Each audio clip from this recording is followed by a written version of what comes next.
Assalamualaikum warahmatullahi wabarakatuh. Salam sejahtera bagi kita semua. Di sini saya sebagai perwakilan kelompok akan membuka presentasi tugas kelompok algoritma dan pemrograman dari kelompok 8 dengan anggota yang pertama saya sendiri yaitu Davaditya Ramadan dengan NIM 1020224000169 dan teman saya. Halo, perkenalkan nama saya Muhammad Fikri Rahman dengan NIM 1020400070. Halo, perkenalkan nama saya Galib Safar Sarimurti dengan NIM 1020224300041. Halo guys, perkenalkan nama aku Glenn Vian Agus Cahaya Tarigan dengan NIM 1022022400308. Ya, langsung saja kita mulai presentasinya. Oke, yang pertama, mengapa belajar bahasa pemrograman itu penting di era digital? Belajar bahasa pemrograman menjadi sangat penting di era digital karena beberapa alasan, yaitu yang pertama, meningkatkan kesempatan kerja. Di dunia kerja saat ini, banyak industri membutuhkan keterampilan pemrograman. Pekerjaan seperti pengembangan web, ilmuwan data, dan insinyur perangkat lunak sangat diminati. Faktanya, pekerjaan non-teknologi pun seringkali memerlukan pengetahuan coding dasar karena otomatisasi dan digitalisasi menjadi semakin lazim di berbagai industri. Yang kedua, meningkatkan kemampuan pemecahan masalah dan logika karena pemrograman mengajarkan sistem dan pemikiran kritis yang membantu memecahkan masalah dengan lebih efektif. Ini adalah keterampilan yang sangat berharga tidak hanya dalam pengembangan perangkat lunak, tetapi juga dalam banyak aspek kehidupan dan pekerjaan sehari-hari. Yang ketiga, inovasi dan kewirausahaan. Karena coding menawarkan peluang untuk mengembangkan solusi digital inovatif seperti aplikasi atau platform digital. Hal ini memberikan peluang bagi orang untuk menjadi wirausaha di sektor teknologi, menciptakan produk dan layanan yang dapat diakses secara global. Berikutnya saya akan menjelaskan peluang karir tenaga TIK dan kebutuhan tenaga TIK serta gaji tenaga TIK baik di Indonesia maupun di luar negeri. Peluang karir tenaga TIK di Indonesia sangat menjanjikan dengan pertumbuhan pesat digitalisasi dan kebutuhan tenaga TIK semakin meningkat. Berikut adalah beberapa poin penting mengenai peluang karir dan kebutuhan tenaga TIK serta gaji tenaga TIK di Indonesia. Peluang karir di Indonesia, posisi yang tersedia terdapat banyak posisi seperti software developer, data analyst, network engineer, cyber security specialist, dan IT support. Sektor yang membutuhkan ada sektor pemerintahan, e-commerce, perbankan, pendidikan, kesehatan semakin banyak membutuhkan tenaga TK. Pendidikan dan pelatihan. Banyak universitas dan lembaga pelatihan menawarkan program di bidang TK meningkatkan kualitas tenaga kerja. Kebutuhan tenaga TK di Indonesia sangat banyak. Jumlah kebutuhan diperkirakan kebutuhan tenaga TK di Indonesia bisa sampai puluhan ribu per tahun. Menurut berbagai sumber ada kekurangan sekitar 600.000 tenaga TK di tahun 2020 dan jumlah ini terus meningkat. Pertumbuhan. Dengan rencana pemerintah mempercepat transformasi digital, kebutuhan ini diperkirakan akan terus bertambah. Gaji tenaga TIK. Di Indonesia gaji tenaga TIK bervariasi tergantung posisi dan pengalaman. Misalnya gaji software developer yang sampai 8 juta hingga 20 juta per bulan. Posisi manajer IT, manajer bisa mendapatkan gaji di atas 30 juta per bulan. Oke, selanjutnya peluang karir dan kebutuhan tenaga TIK dan serta gaji TIK di luar negeri. Peluang karir dan kebutuhan tenaga TIK di dunia mengikuti tren global. Secara global, permintaan untuk tenaga TIK juga sangat tinggi, terutama di bidang affiliate, intelligence, data science, dan cyber security. Kebutuhan diperkirakan bahwa industri teknologi di seluruh dunia akan terus membutuhkan jutaan tenaga kerja baru dalam beberapa tahun mendatang. Gaji tenaga TIK di luar negeri. Gaji di negara-negara maju seperti US, Eropa bisa jauh lebih tinggi. Contohnya software engineer di US bisa mendapatkan gaji rata-rata $100.000 per tahun atau lebih. Negara-negara seperti Kanada, Australia, Jerman juga menawarkan gaji yang tinggi untuk tenaga TIK.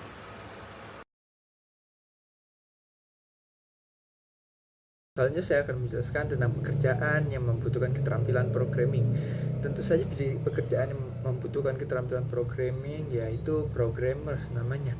Nah, tetapi programmer sendiri itu dipecah menjadi beberapa bidang ahli. Nah, ini berikut adalah contohnya. Yang pertama ada software engineer. Sesuai namanya software engineer, berarti pekerjaan itu berkutat pada bidang perangkat lunak gitu, mau entah merancang perangkat lunak atau membuat perangkat lunak. Nah, selanjutnya ada game developer, yaitu pekerjaan yang berjalan pada cara membuat game, menjalankan game, merancang game, mau game offline or online. Nah, selanjutnya ada UI or UX designer. Nah, UI itu artinya user interface, sedangkan UX itu user experience. Nah, kalau di user interface tuh dia lebih ke visualnya yang bisa dilihat dari sebuah aplikasi atau sebuah web. Sedangkan UX itu experience, berarti kan pengalaman sendiri terhadap pengguna. Jadi dia lebih ke bagaimana cara membuat pengguna itu menjalankan aplikasi secara efisien, secara menarik gitu bagi konsumen. Nah, selanjutnya ada cyber security engineer. Nah, sesuai namanya cyber security yang berarti keamanan cyber. Cyber security engineer ini adalah pekerjaan dalam bidang keamanan cyber. Itu baik menjaga suatu data, menjaga suatu rahasia lah, rahasia negara atau rahasia perusahaan. Nah, selanjutnya ada mobile app developer, yaitu pekerjaan dalam bidang aplikasi khususnya mobile ya ini. Nah, jadi dia membuat atau merancang aplikasi yang khusus untuk mobile. Nah, selanjutnya ada machine learning engineer. Machine learning itu adalah mesin pencari seperti kayak Google atau Yahoo atau Firefox, Chrome. Nah, itu adalah pekerjaan untuk membuat itu semua gitu. Nah, selanjutnya ada data scientist. Kenapa nih data scientist masuk ke dalam pekerjaan yang membutuhkan keterampilan programming? Karena sesuai namanya data scientist berarti orang yang berkutat pada data. Nah, programming ini sangat membantu seseorang data scientist untuk memvisualisikan data atau mempermudah mereka lah dalam mengelola data. Selanjutnya ada DevOps engineer. Nah, DevOps sendiri ini artinya adalah Dev itu developer, Ops itu operation. Jadi DevOps engineer adalah sebuah tim di mana mereka itu membagi tugas terhadap sebuah aplikasi atau web lah. Tim dev itu developer, itu dia membuat aplikasi tersebut, merancang. Nah, sedangkan tim operation itu dia lebih ke bagaimana sih cara pengoperasian web itu supaya efektif, supaya dia menimbulkan kesan yang bagus kepada usernya. Nah, selanjutnya ada web developer. Nah, web developer ini adalah khusus pekerjaan yang khusus untuk merancang, membuat web gitu.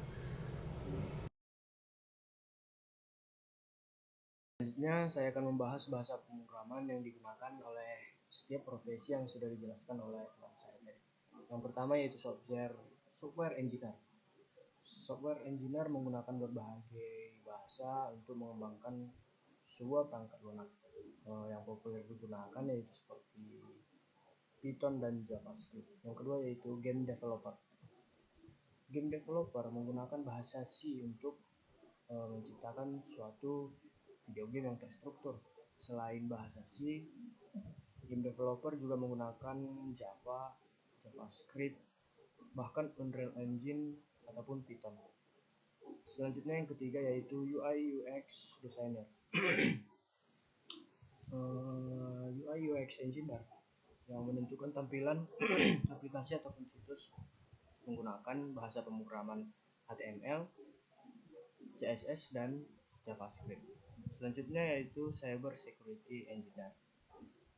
Cyber Security Engineer ini menggunakan Python, C++, ataupun JavaScript untuk mengatur sistem keamanan secara holistik dan mendeteksi gangguan terhadap jaringan tersebut. Nah, selanjutnya yang kelima yaitu Mobile Apps Developer. Mobile App Developer ini bertugas untuk membuat, mengembangkan, mengimplementasikan, hingga memonitoring aplikasi untuk perangkat mobile. Mobile App Developer menggunakan bahasa Java ataupun C#. Selanjutnya yang keenam yaitu Machine Engineer Learning. Machine Engineer Learning atau kita singkat sebagai MEL, mereka membuat suatu program dan algoritma yang memungkinkan mesin untuk belajar dari data dan pengalaman tanpa diprogram ulang. Nah, singkatnya seperti membuat suatu mesin untuk bekerja dan belajar sendiri. Selanjutnya yang ketujuh yaitu Data Scientist. Data Scientist menggunakan bahasa Python, R, ataupun SQL. Data Scientist ini bertugas untuk mengumpulkan, menganalisis, dan menafsirkan data. Selanjutnya DevOps Engineer. DevOps Engineer ini bertugas untuk mengungkapkan titik buta dalam aplikasi lalu mencari tahu cara memantau layanan tersebut secara menyeluruh, dan setelah memantau dan mencari tahu, program tersebut diharapkan dapat bekerja secara mandiri. DevOps Engineer ini menggunakan bahasa pemrograman yang populer yaitu Python, Bash, ataupun Go. Selanjutnya yang terakhir yang ke-9 yaitu Web Developer. Web Developer bertugas juga untuk merancang, membangun, dan memelihara sebuah situs web.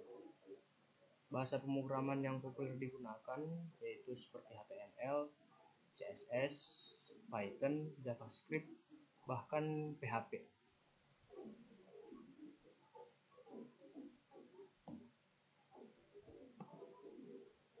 Oke, sekian penjelasan dari saya mengenai bahasa pemrograman yang digunakan oleh setiap profesi.